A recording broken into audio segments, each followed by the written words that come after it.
If you can prove that the 1.8 billion pesos is true, I'll resign. But if I can prove that the 1.8 billion that your program said is false, lagay nyo dito yung prangkisa nyo on the line.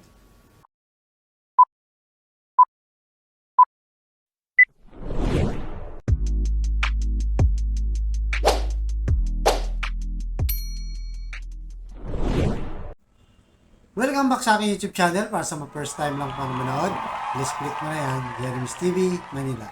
Anyway guys, wala nang bayad o libre lang, tulong mo na lang din sa kapwa mo. Alright, thank you very much po. So topic natin yung for today's video, SMNI, sinupalpal ng Kongreso.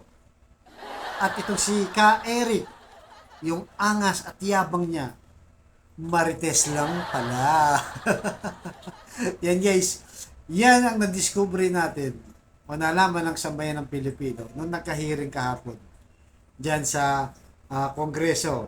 Kasi nung nag-video o nagpalabas sa SMNI, itong ka-Eric na to, Celis, sila Loren Badoy, alam naman natin yan guys, yung mga host ng, yung mga anchor daw ng SMNI. Talagang napakaangas, akala mo talagang totoo mga pinagsasabi nila. Sabi nila, itong si Romualdez, ang laki ng gastos, 1.8 billion. Hindi lang, baka mas malaki pa dyan, sabi nila, di ba? So, talaga napakahangas nung panahon na yan. So, sa mga hindi nakapanood po nung video na ito, guys, panoorin muna natin saglit bago natin ituloy yung ating reaction. So, alright, pasok. With the committee,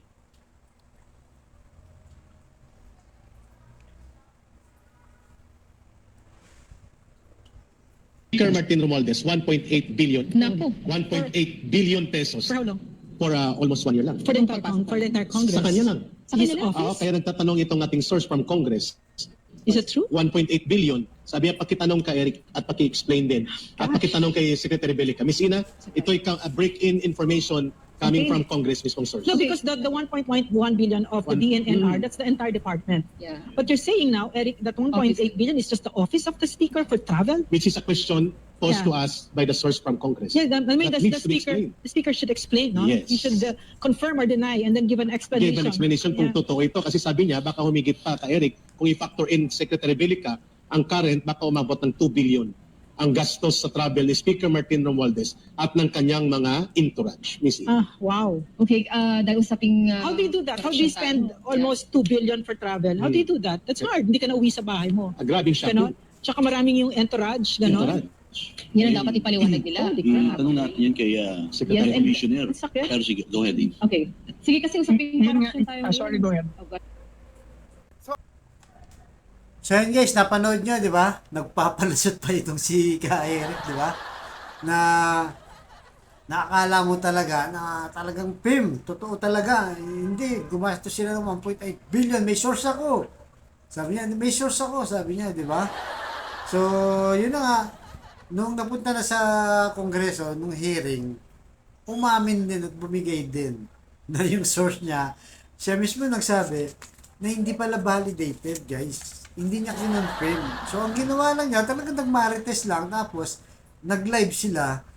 Binroadcast na niya sa SMNI. Kaya talagang fake news, marites lang. Kung titignan mo yung kanyang argumento. Kaya nga, di ba, sabi ng mga kongresista, ano, patunayan mo yan.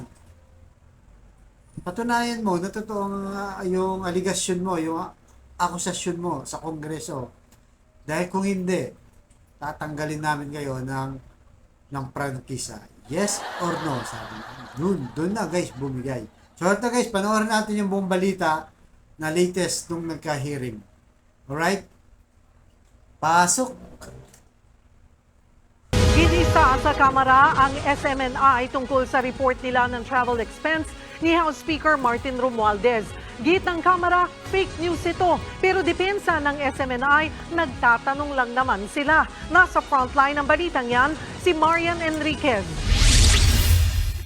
Ang SMNI episode na ito na may patanong na pamagat na Speaker Romualdez, inabot ng 1.8 billion pesos ang travel expense ang naging sentro ng pagdinig kanina ng House Committee on Legislative Franchise exercises tungkol sa umunoy fake news ng SMNI. Pinunayan ni Quezon Representative J.J. Suarez ang idinipensa ng legal officer ng istasyong pag-aari ng Suarez Sub Media Corporation. Walang fake news at nagtatanong lang naman daw ang anchor ng programa. There was no allegations about the 1.8 billion pesos, Mr. Chair.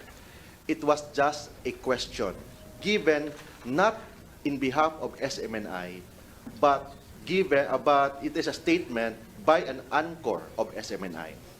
And there is a disclaimer in every program of SMNI that any statement made by the anchor guest is not the official stand of SMNI. Second, Mr. Chair, there was no deliberate false information. 8 billion pesos is Pero hindi yan bumenta kay Congressman Suarez. a question, attorney, is this. Congressman Joboy, what color is your baron? That is a question. But when you say on live TV, meron po kaming natanggap na balita. Ang speaker ay gumastos ng 1.8 billion pesos sa traveling. Hindi lang yun. Baka madagdagan pa yan kung isasama yung entourage. Baka umabot pa ng 2 billion. Dinagdagan pa. At sinabi, how do you spend 1.8 billion pesos? Umuwi pa ba siya sa bahay? That's not a question, attorney. That is, at the very least, malicious innuendo. At the very least.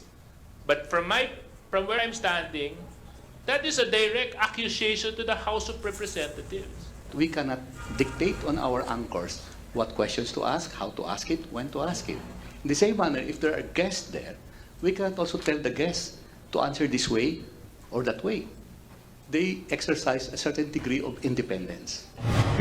Pagdidiin naman ng mga kongresista, hindi rin pwedeng sabihin ng SMNI na protektado sila sa kanilang disclaimer dahil nasasaad sa Section 4 ng kanilang prangkisa o RA 11422 na hindi dapat hayaan ng franchise holder na magamit ang kanilang mga pasilidad sa pag-eere ng mga indecent language o pagkakalat ng deliberately false information o willful misrepresentation. If you can prove that the 1.8 billion pesos is true, I'll resign. But if I can prove that the 1.8 billion that your program said is false, lagay nyo dito yung prangkisa nyo on the line.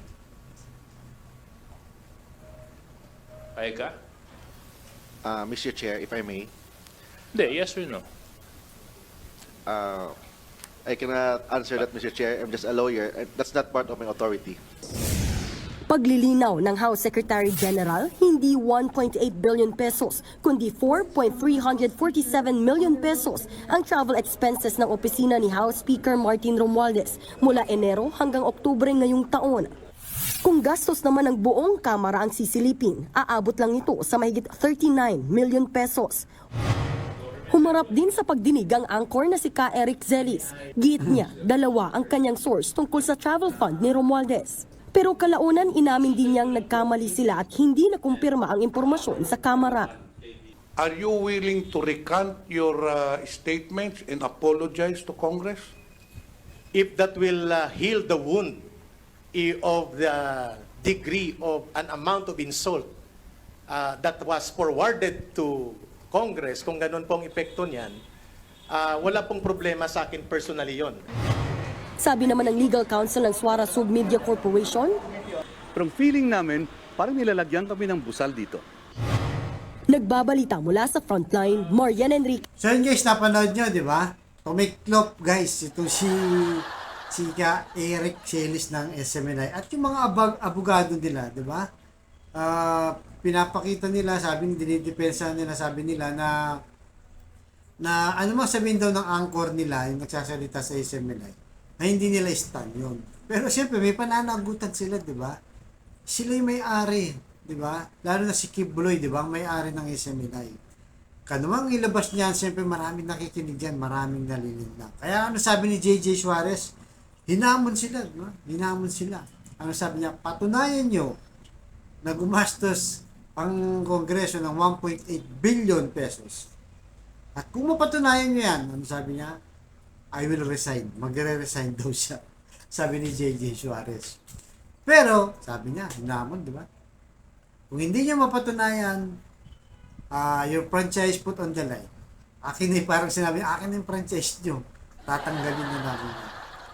Di ba? Kasi nagpapakalat kayo ng fake news eh. Parang ganun ang sinasabi ng congressman.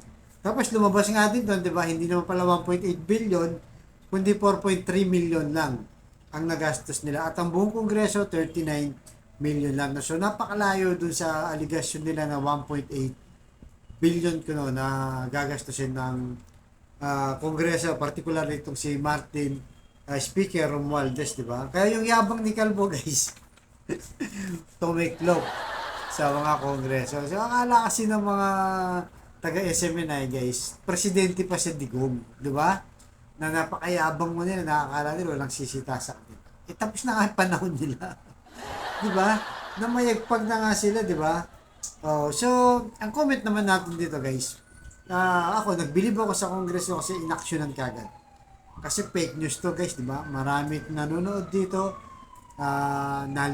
maraming nalilinlang, lalo na yung mga DDS vloggers, guys. Diyan lagi nakatutok dyan. Ano mang sabihin doon, yun ang kino-content din nila. Yun ang nalalagay nila sa paniniwala nila. At yun din ang pangdepensa nila ngayon. Sa YouTube, sa mga comment na kumakalaban sa mga DDS. Diba? Yung pala, fake news lang, diba? So, ano sila ngayon, diba? Yung mga mayayabang na dyan sa SMNI, sila Loren Badoy. Kasi guys, hindi na yan nasa pwesto ng gobyerno, wala na silang posisyon ngayon. Nung panahon ni Duterte, yan, dyan sila na mayagpag. Talagang kahit sino, guys. Kaya kung gano'n kabilis ang aksyon ng Kongreso, sana, guys, hindi lang dahil pinuntirya nila, kasi binanggit dyan, Martin Romualdez, di ba, sa video, ni Eric Celis, di ba? So, sana hindi lang sa speaker. Sana, sa action nila ngayon, dahil ba porket si speaker ang binanggit dyan, umaksyon sila kagad may hearing, di ba? Pinatawag kagad yan. Sana lahat ng busisihin, lahat ng kinalat na fake news ng SMNI. Di ba, guys? Lalo na yung pagre-regtag nila. Di ba? Nung panahon nila, kasagsagan na mayagpag yan. Panahon ni Duterte, walang makakagalaw dyan. Sige, regtag lahat. Di ba? Niregtag si BP Lenny, niregtag yung mga pare, may mga bishop pa, di ba? May mga personality. At kung sino-sino pa, mga makabayan, black, lahat na, guys, na kumukontra o nagsasalita lang ng mga karapatan na bilang isang mamamayan ng Pilipinas, talagang nire-regtag. Kaya nga, dapat talaga yung Kongreso, busisihin pa lahat ng kinalat na fake news na ginawa ng SMNI. Talagang habulin nila. At kung kinakailangan talagang isara na rin. Di ba? Kung mapatunayan naman ng Kongreso na talagang nagpapakalat lang. Kasi guys, kung titignan yung mga anchor na sinasabi nila, si Badoy, si Eric, hindi naman yung mga journalists, guys. Eh. Di ba? Sabi nga sa ibang comment ng mga netizen, mga propagandista lang ang mga yan. Sabi, di ba? Hindi naman kasi totoo yan. Actually, nabanggit ni Mike Abe ito. Hindi naman sila galing sa mga iba't ibang channel, di ba? Network, kagaya ng ABS-CBN, Channel 5, GMA, na mga anchor, di ba? Nakilala, kagaya nila Julius Babaw, sila Ted Pailon, di ba? Yung mga Mike Enriquez, Mel Chanco, na talagang alam mo ng mga journalist at talagang yung rules and regulation, alam nila, hindi sila basta nagbibitaw, lalo na pag nag-live sila sa TV, na hindi di ayon sa lalo na sa Republic Act, di ba? Yung kanila sinusunod na tuntunin dahil sa pag-broadcast. Alright?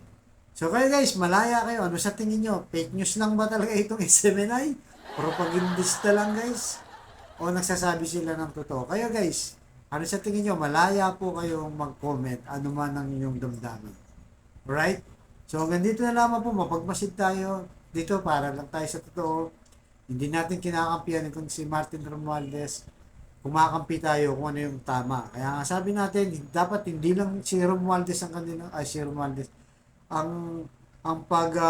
akusasyon kay Romualdez ang imbestigahan, lahat ng niregtag din. O kung sino mang tao na garabyado, di ba?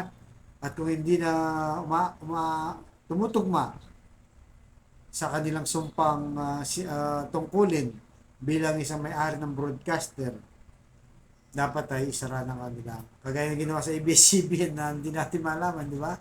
Bakit pinasara? Alright, so ganito lang po. Abangan nyo ang susunod kong vlog. Thank you very much po.